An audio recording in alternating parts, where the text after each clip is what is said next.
Welcome to the Healing Grove podcast. I'm Dr. Kristin, an integrative holistic family physician, author of Life After Lyme, and host in this virtual space of learning, healing, and growing. I believe humans are like trees, and our physical limb is only one of many. Health on all limbs of the tree, emotional, conceptual, social, spiritual, is absolutely required for the whole tree that is you to be vibrantly well. I created the Healing Grove podcast as a place to showcase some of the world's best integrative and holistic medicine, to expose you to transformative tools and mindset shifts for all limbs of your tree. I hope you enjoy our conversation in the Healing Grove today as much as I enjoyed having it. All right, Cassandra Stahl, welcome to the Healing Grove podcast. Thank you. I'm so happy to be here.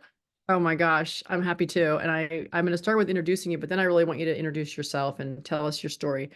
So everyone, this is Cassandra Stahl. She's my friend. She's also my wealth management advisor, which is a brand new thing for me. I've never had a wealth management advisor, unless you count my husband, who for all of our marriage has stayed up way too late going through spreadsheets that he creates and, taking the full burden of worrying about money onto his shoulders.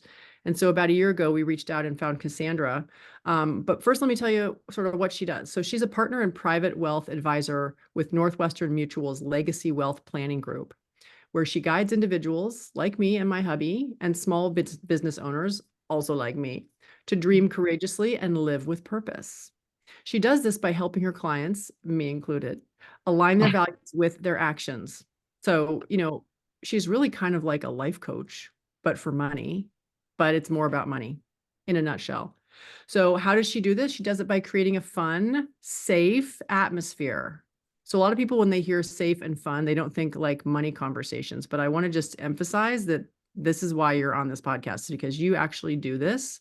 You create a very healthy relationship to money, and it allows your clients to open up and talk about where they want their money to take them, why they want to go there.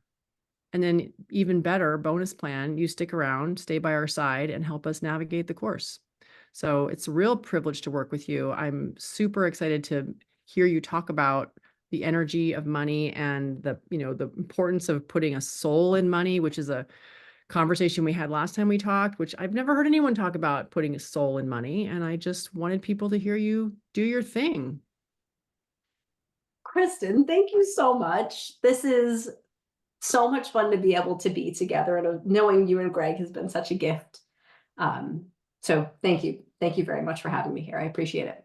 Yeah, well, thanks for being here. And if anyone's still wondering like why I would have a person who's like a financial advisor, or wealth management person, money guru on the Healing Grove podcast, I want to be very clear. If you'd asked me 10 years ago if I thought money had anything to do with health, I would have said, no, I don't really want to talk about money. And becoming a business owner, I had to start thinking about money and thinking about how it flows and thinking about how to invest it in my people and in my products and in my services and in the world and in myself. And so it's become really clear to me that money is energy and it is important to someone's health, and a healthy relationship with money is also really key to someone's health on all limbs of their tree. So I think it has a huge role to play, and I'm excited that you get to be the one to teach us what that looks like. Well, thank you. And it's so true that money is never about money. Money is always about life. And my opinion is that money amplifies the true essence of the person that has it. So my mission, more than anything, is to get more money in the hands of good people like you and Greg, because that's how you make a better world. Dollars are votes. And if we could get dollars in the hands of good people, I really do think that we have a better world ahead of us. And really, money's about flexibility, and it's about maximum return on fulfillment, not on investment accounts, maximum return on fulfillment. How do we create that? And to the extent that we can have a vision around our money, having the dollars to reinforce the vision that you have for your life. And hopefully you're having these conversations with somebody that encourages you to dream and vision out in a fearless way. Then you can kind of figure out what you really want without money being a hindrance or some kind of an energetic suck, if you will. Technical term, of course. So it's exciting. It's been exciting to see the kind of soul that people want to have for their money. It's been a trip. Well, I want to hear more about the money suck and the headspace people get into around money. I think Okay. you'll have some insights there. But first, I really want to understand like how you ended up on this journey. Like what brought you to the place you are, being in the space you are with people and their money and helping them think their relationship to it. Sure. So as a young person, I was still am, of course, very into Wayne Dyer. I was on stage with Wayne for the first time when I was 12. So I've always been very interested in what happens between our ears and always felt like I had an understanding that that does create our life and it does create our experience, and that there's more that we can do to control that than is largely discussed. However, when I was getting ready to go to school, I wanted to be a pediatric oncologist. I was certain my signature can prove it, because you can't read my signature, because I thought I was going to be writing scripts all day. Thank goodness I'm not, for so many reasons. But I wanted to be a pediatric oncologist. I was certain of that. I've done a lot of work with people with blood cancers and the Leukemia and Lymphoma Society since I was a small child. So I go to school pre-med, and then guess what? Girlfriend can't do science. It just doesn't, some people are fit for some things, and my friend, I'm not fit for chemistry, is what I learned pretty quickly. So I was sitting on the library steps of Muhlenberg College, where I went to school. I point there because I live about half a mile from Muhlenberg now. I can hear the bells at 12 and 6. And I was talking to my dad on the steps of the library about this horrible time I was having in chemistry. And he said, you don't have to wait for somebody to be dying to help them. I'm like, what kind of Jedi mind trick is this, Dad? Anyone that knows my dad won't be surprised by that. And he said, you know what, you can do what I do, give it a try. My dad had, he ran the brokerage division of MetLife nationally, and then in 2001 had come to Northwestern Mutual to grow his practice and actually start working with human beings instead of businesses for the first time in 2001. So he just encouraged me to give it a try. And from there, I did one summer as an intern. I got all my licenses and became like wildly addicted to doing this for people, because what I realized is that I get to ask people questions that they don't normally get asked, of what do you actually want? Like, let's disembark the dribble wheel of life for a moment and think about, what's this all for? Is like the purpose of life isn't doing, the purpose of life is fulfillment and it's joy, and what brings you those things. And my mission is to understand those of people and to hold enough safe space for them to share those things with me, so I can make sure that they tell the same story as their money does. Because when those two things are congruent, your head and your heart get to be aligned, and that's when really good things happen. And there's not that congruency. Money is usually thought about from a very scarce narrative for most people. They call it your money script, is usually from some form of scarcity, especially since most of us have been raised by Depression era folks, or folks that are one generation away from that, still pretty close. So to bring abundance and joy and life to that conversation is really liberating. And I have a heck of a lot of fun doing it. So that's how I ended up here 11 years ago. Amazing. And let's talk a little bit more about the scarcity script. Do you feel like the Depression era parents is the only piece of that, or are there other influences that you think are contributing to people's feelings and fears about money? There's so much. I think Depression era parents or Depression era families, I think it's the only good excuse, because they lived in a world that you could go to the bank and maybe not get your money, and that's scary. And what we've not done well is any form of education surrounding money, of here's why this happened and here's why it won't happen again. So we're kind of living in an outdated set of assumptions in our mind, which is true of the mind complete, right? It's 2 million-year-old software that has never been updated, right? So we have a tendency to get into these very protective patterns, because our brain still thinks we're cave people sometimes, and that we need to protect ourselves from a saber-toothed tiger. And the reality is that We have modern conveniences and safeties, and there's actually no reason to be fearful and to feel that in your nervous system. So that's one thing. But beyond that, we have, I would say it's a lot of just how society is arranged. There's a lot of scarce messages, and you need this external thing to be happy. And you need to keep up with these people, and you need to keep getting promotions. What we don't teach people is that it's okay to have enough. It's okay to be enough, to feel enough. And you don't always need to be rolling in pursuit of the next thing. And the universe is like a mirror. So if we always look at, well, what's the next thing? And I need more, and I need better, and I need this, and I don't have. If we're always in pursuit, we're never going to feel home. We're never going to feel happy or enough. And money is kind of the river that runs beneath all of that. So I think it's just translated most obviously to money, at least from where I sit. Have you ever read The Big Leap? Yes. Yeah. I love The Big Leap. Yeah. I love The Big Leap. What you're talking about really is reminding me of that kind of ceiling on happiness, ceiling on enoughness that humans kind of put there. Yeah, he talks about a lot of the same influences of sort of our ancient DNA and sort of what we grew into and evolved being and needing to be, but we're not that anymore. For sure. It's so funny you mentioned that book, because somebody that I hardly knew mentioned that I read it my freshman year of college when I was at risk of failing chemistry. So that came, and maybe that's why I have the philosophy that I do here. I don't know. Fabulous book though. You said something. Oh, sorry. We had a little lapse. What was that? But the success thermostat and the happiness thermostat, it's real. I mean, we sabotage ourselves to remain at the levels that we feel we're worthy of. Because worthiness isn't trendy, I guess. What a shame. Yeah. Not yet anyway. Mm-hmm. We'll turn them around eventually. We can hope that worthiness will be the next one. Yes, let's do that.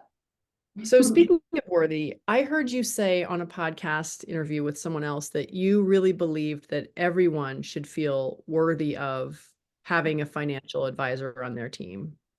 Yeah. Yeah. I think that's kind of mind-blowing. It certainly was for me. And as I think about, well, why is that mind-blowing? Who might not feel worthy of a financial advisor? Well, maybe someone who doesn't have a ton of money doesn't feel that they're worthy, their money is worth the investment and of time and energy in managing it. Maybe that could be the person. But why do you feel like that's a hard thing for people to hear and say more about that? Because I think it might be controversial.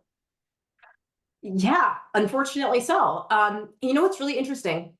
I don't find a correlation in that way between feeling worthy of asking for the partnership of an advisor and wealth or income. I find it sometimes to be the opposite. So sometimes there's people that you feel like, I'm at the beginning of my journey, I don't have the means. I think that we all feel like, and I think that this is how society is just kind of queued up right now, that we're moving towards something. And when I get to the next finish line, that's when it'll be good. That's when I'll be ready. That's when I'm going to be willing to have this very vulnerable conversation. And I think that everybody is just looking to get up to the next rung before they have this open, candid, vulnerable conversation with somebody. And the reality is that you're not meant to reach the mountaintop alone. Everybody is meant to partner. I firm belief that life is a team sport, yet we're being fooled into thinking that we should be dealing with some of life's most important topics in isolation. And that's head trash. That's such utter nonsense. Is there are resources. And the reason we read books about people we respect is because you can download decades into days, and we can read The Big Leap. And I don't know how long that book took to write or how long it took to acquire the wisdom to write that book, but it certainly was longer than how long it took me to read it. So we're all so deserving of that.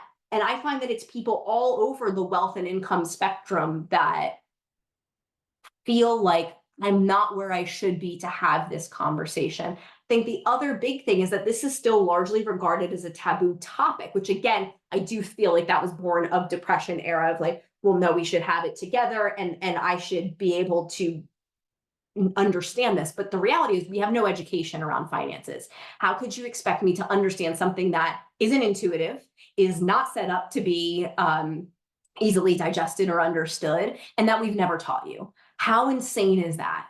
How could somebody ever expect somebody else to understand that? But everybody's worthy of the conversation. And really, it's all about having that feeling of worthiness and understanding that, yes, some financial advisors, just like some people in every industry, aren't the best. We're going to leave it at that, I suppose. And they're not in it for you, they're in it for them. Okay, let's cast those people aside, because I do think there's more good people than bad out there. There's plenty of people that look and act like me, that do the things that I do. And there's somebody for everybody. So I hope that everybody feels comfortable in pursuing meeting that person that you can connect with truly on the level of the soul, and that you could feel safe with, and that you could have those candid conversations and feel comfortable not knowing, and asking for assistance from somebody else. I think that's really important. So I'm sure some people are listening right now and saying, okay, I'm convinced I'm worthy of asking for help in this regard. I'm worthy of partnership with a financial advisor, someone who can help me plan my future and how to use my money. What's it going to cost me? Like, what does that normally look like? Like, how do people even go about sort of budgeting for that or thinking through that decision? Great question.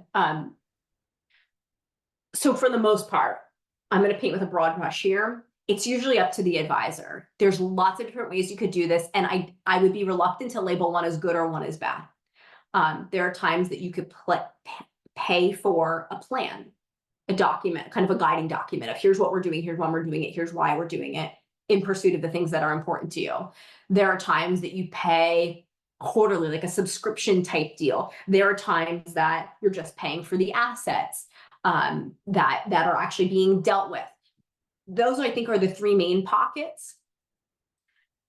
And none of them are right and none of them are wrong. It's all about the person that you're connecting with, and does it feel to be congruent with this person's philosophy. The way that I do it is congruent with the way that I charge. It makes sense. Is you need to feel that congruency, and you're not going to feel that with your brain, you're going to feel it with your heart. So I think it's important that even though this is a kind of a hard skill conversation, like a finance conversation, to quiet your brain and feel, all right, does this feel congruent with this human being who I'm trusting?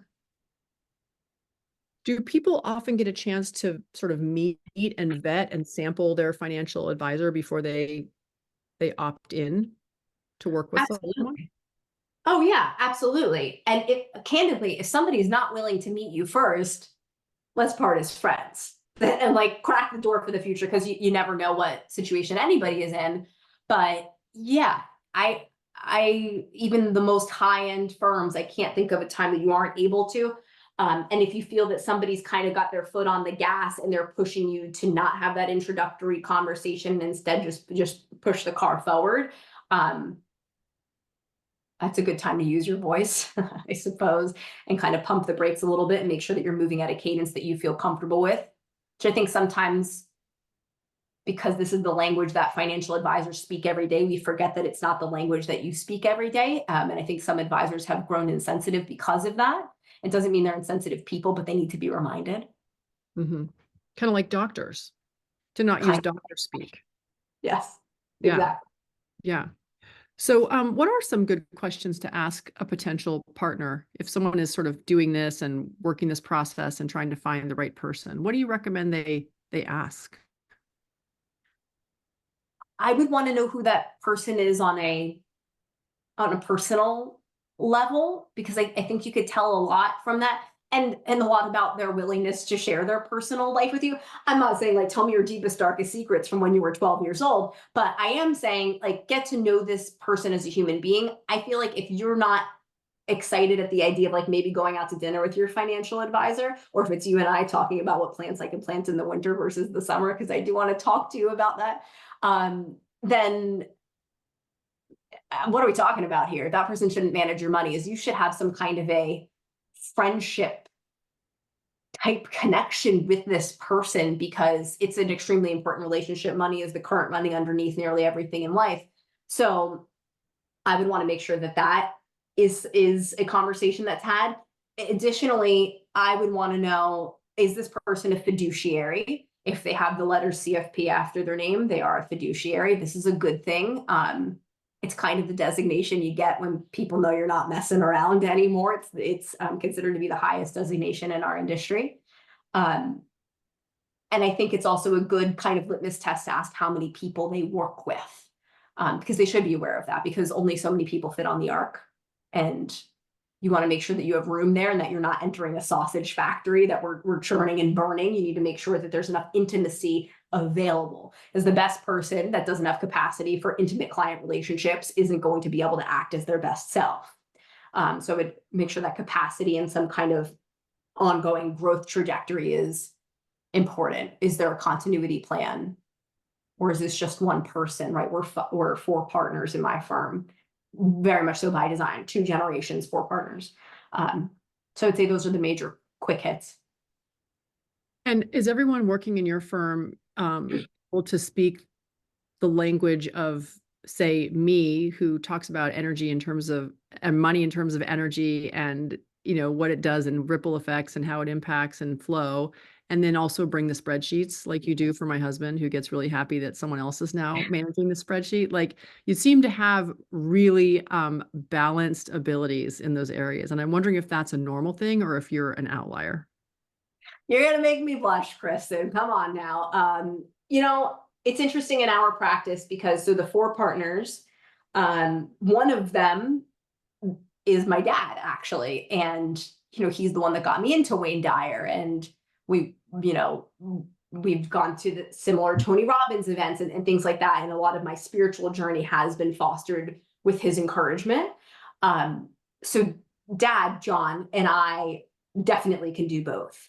And I have full faith that my other 2 partners can do both, but it's not their null stance. It's not what they're going to come out of the box with. So for example, if I get somebody that is hyper analytical, I'm probably going to suggest that they meet with Eric, because those people are going to speak the same language. I can love that person. Let's say they could be an engineer, just super analytical, super about the numbers. The soul of money doesn't hit with them. It doesn't resonate. I can love that person and I can appreciate that person, but acknowledge Eric's going to crush it with them, because they don't want to hear about, the energy blockages that they have around accumulating wealth from me. It's just not going to do it for them. And that's fine. Thank God we have different people in the world. So no, I don't think it's normal. I think that most of the people in this industry are kind of operators. I think they are more of that analytical realm, but we exist.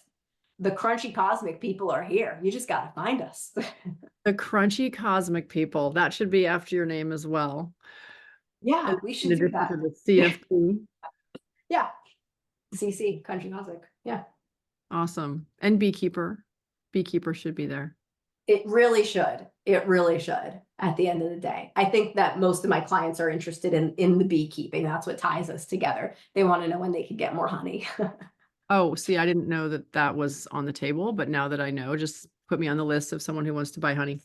And I actually really want to raise my own bees one day. That was kind of a fantasy before I got Lyme. And then I was going to conferences. I went to all these garden, backyard, powwows about it. I was super, super into the beekeeping thing. I almost purchased I read the Dummy's Guide to Beekeeping, which is actually pretty subversive. This dummy, it's anyway, I was super into it, and then Lyme, and so haven't revisited that fantasy. So I'm kind of eager to pick your brain about it, actually. Let's do it. And you can have as much honey as you want, but it's not that hard. Bees, I think it's such a cool case study of life. An individual bee can do just about 0 things. A colony of bees is a super organism.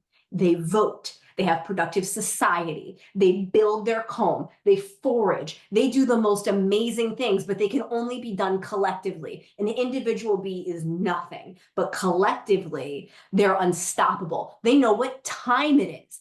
And it's not just because of the sun. They did this funky thing where they took them all to different time zones and the bees still knew what time it was. It's kind of crazy. They're so impressive as organisms. And then, of course, as you're aware, the medicinal benefits of working with the hives, being exposed to the pollen, having the honey are pretty magical. But bees are awesome. And we'll talk about it. It's not too heavy a lift. You could definitely do it. Put them next to the garden. Yeah, no, I'm interested. I'm in. Bees are my next horizon. I can't wait. Yay. So, tell me some things that you feel like everybody should know about money. Like, what are the top 3 or 5 things that you feel like if everybody really could internalize this message about money, about finance, about planning for it, the world would be a better place. The first things that comes to mind is that unlike time, money is a commodity that we can make more of. And I think that people walk through life feeling like they have infinite time and limited money. And that's backwards. We have limited time and infinite ability to have money. Money keeps reproducing, time does not. So if we're thinking on where to focus your efforts, I think we need to figure out how you want to spend your time and your life. And the money is going to come. Money follows confidence, money follows goodwill. And it's absolutely amazing to see what happens when somebody has a clear vision for their life, that the money thing kind of works out more often than not. If we can have that energetic availability, if you will, again, the universe is a mirror. So if we have this kind of abundant outlook, then you can kind of tap into, hey, money is this kind of limitless resource. I think that that's the most crucial misunderstanding that we have about money in this era, is that it's limited, because it's not. Beyond that, from a more technical perspective, different time frames should be treated differently. Let's unpack that for a moment. The money that you want to use in the next year or 2 years should be treated differently than the money that you want to spend in 5 years or in 20 years. You can take certain risks with the money that you don't want to use in 20 years that you wouldn't take with the 2-year money. And you should have different tranches, if you will, of wealth. That's a big one, when people have their money all kind of in one type of place. Is let's look at time frames, which of course, again, here we are back to the visioning comment, that having that vision for, hey, this is what I think I actually want out of life. Great, now let's kind of line up your assets to make sense for the timeline that you anticipate. And of course, nothing ever happens the way that we think it's going to happen. So who knows if those timelines will be adhered to, but we should at least look at, okay, what should our immediate setup be for the timeline that we think we're having? And hopefully from candid conversations with the financial advisor that's assisting you here, we can build in the appropriate amounts of flexibility there. But I think the biggest thing is the time. People think time is abundant and money is scarce, and it's just not true. It's the exact opposite. And I'm assuming, based on what you've said, that you really believe that thought is kind of where our destiny starts. Like, you start with your thinking about it. So if you change your mind, right? Change your mind, change your life. Isn't that what Wayne Dyer says? Like, That's right. change your life. So you change your thinking about money to flip it and say it's time that's limited and money that's abundant. Then your actions, your thoughts, your energy goes in the direction of that reality, manifesting that reality. Right. And to anchor into that comment, your brain actually doesn't know the difference between what you vividly imagine and what's actually happening to you. And a lot of people spend their mind on vividly imagining all the ways that things can go wrong. And if we instead can envision the future that we want for ourselves and the miracles that can and will happen, your mind is anchored into that. That's like the first step in manifesting, is now we're placing our mind intentionally on the positive future that we are creating for ourselves with these abundant resources that the universe has provided us.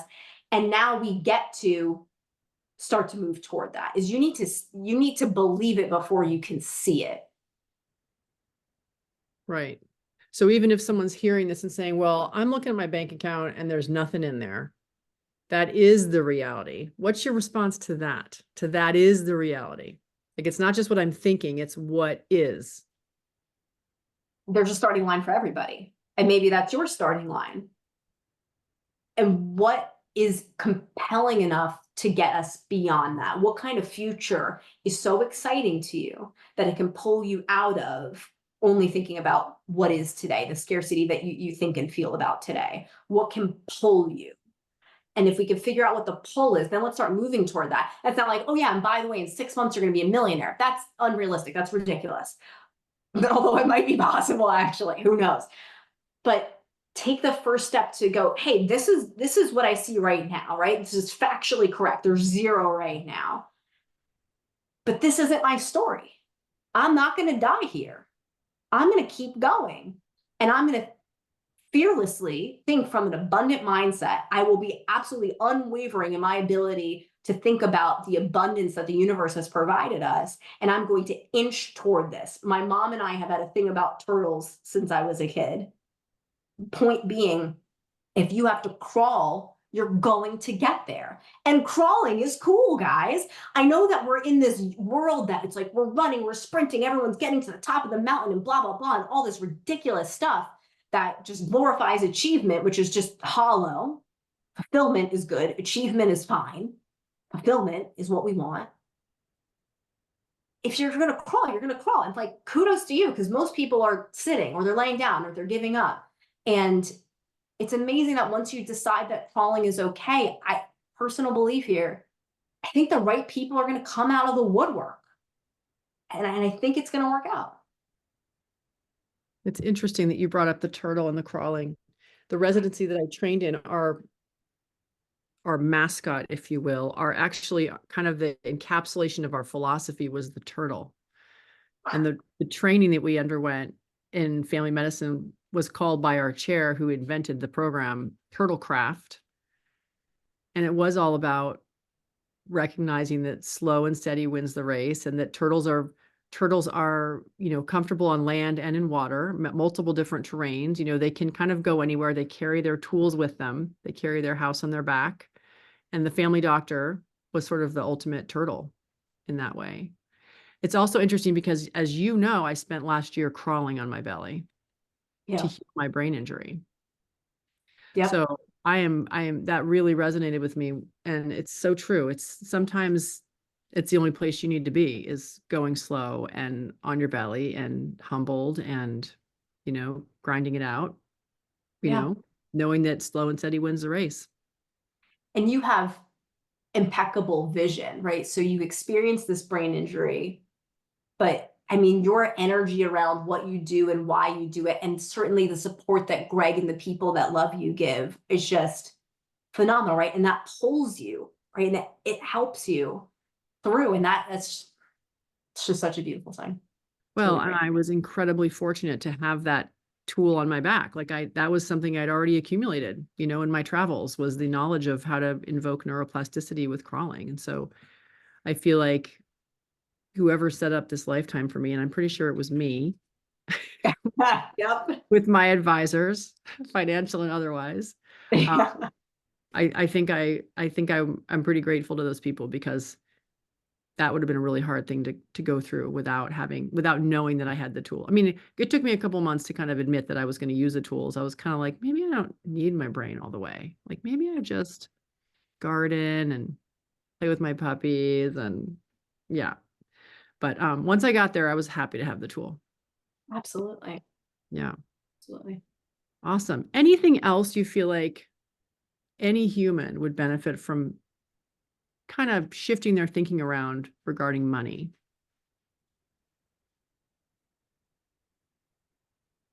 I'm not sure. I think it's just the message that there's always hope, and where you are is never where you have to remain. Is like, as long as there's air,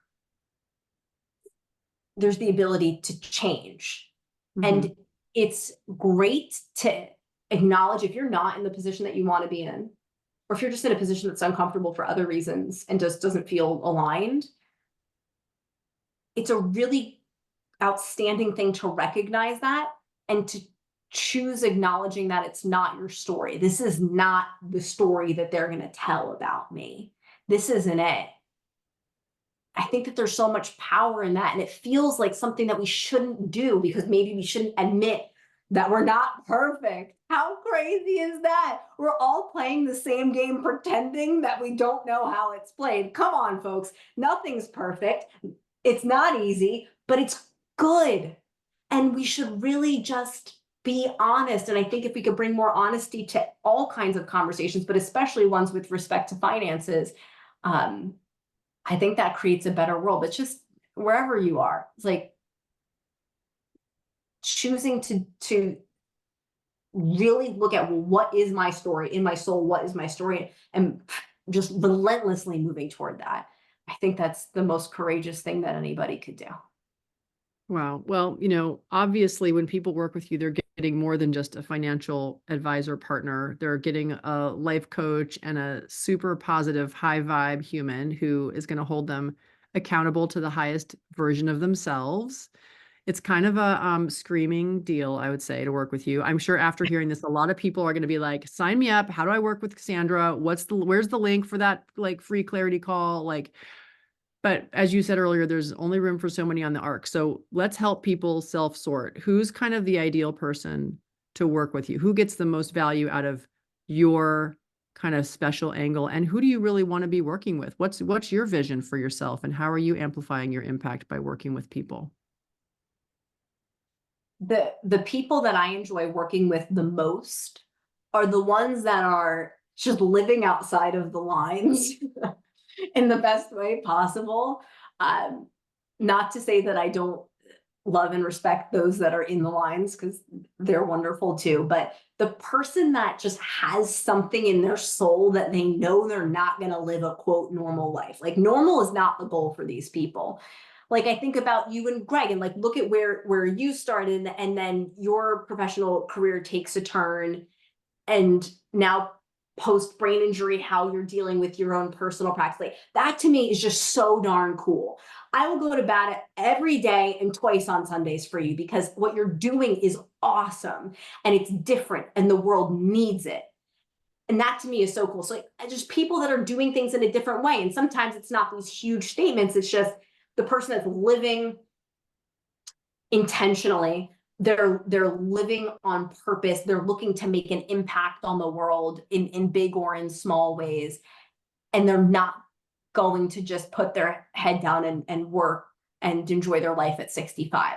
That's the person I'm not a fit for sure. But if you want to do some weird stuff and have a great time doing it, let's figure out how to do that. That is so invigorating to me.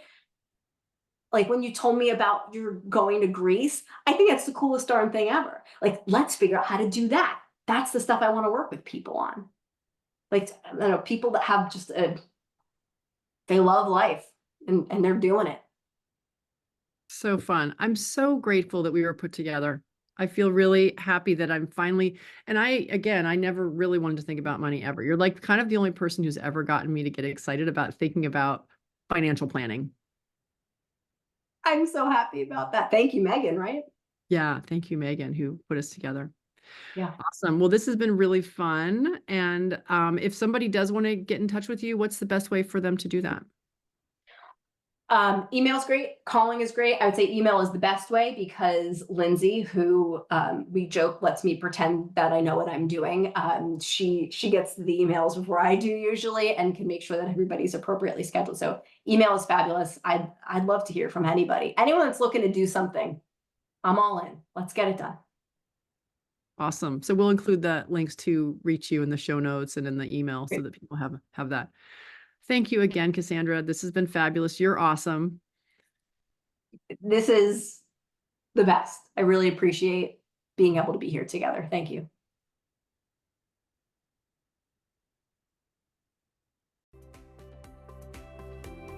I hope you enjoyed this episode of the Healing Grove podcast. If you liked it, please be sure to like and subscribe. And if you want to deepen your experience further, consider grabbing a copy of the Healing Grove Playbook. With journal prompts for this podcast and 41 others, it's the perfect place to record your learnings, keep track of the tools you explore, and reflect on your own experience.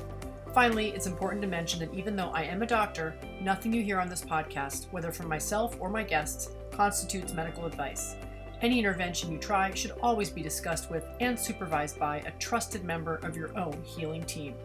Thanks for listening, and see you next time in the Healing Grove.